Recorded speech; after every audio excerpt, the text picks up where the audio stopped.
Ever since you were young, your grandpa played horrifying pranks on you to scare you when nobody was around. Now that he's passed away, you read through his diary and realized, he's not the one who played them. He's the one who stopped them from taking your life. Everyone talked about what a saint my grandpa was.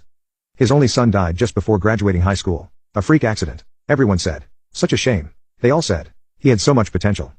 They didn't know my dad knocked up my mom. She said they were in love. They were going to raise me together. But after he died, she couldn't bear to look at me anymore. My grandpa was the only one willing to take me in. He said that she had tears in her eyes when she handed me to him. I don't know if that's true or not, but I'd like to think so. I could never get a read on him. I think he cared about me. I used to catch him glancing in my direction, his face softening into a smile. In those moments, he'd shuffle over to me and ruffle my hair, muttering gruff old man encouragement that always ended with kiddo. I still remember the sound of his slippers scraping against the floor. More often than not, though, he'd be entirely unpredictable. He'd make me a sandwich and slap it out of my hands before I could take a bite. Bread and meat would splatter to the floor and he'd just stare at me. Then he'd go make me another. He'd rigged up elaborate pranks to scare me. He called it reflex training. I thought it was torture. I can't count how many times I was hit in the head by a random flying ball. A quick heads up was not enough time to react. Every thump on the head was met with a defeated sigh from him. He told me that I was too soft. I needed to man up or I'd never survive.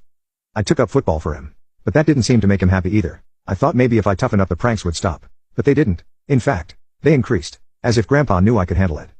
The mirror shattering was the worst prank of them all. I was washing my hands, when suddenly, the mirror just exploded. Luckily, I ducked fast enough to avoid the shrapneling glass shards. A second later, I heard those slippers scuff the floor as Grandpa hurried in. He told me to buck up. It was just a prank. There was no reason to cry over a prank. And besides, I wasn't hurt. Was I? I couldn't understand why he'd do these things. Sometimes I wondered if he didn't really want me after all. Maybe this was his way to get me to leave on my own so he could still be the good guy. I considered it too. I researched emancipation at 15. But he left me before I could leave him.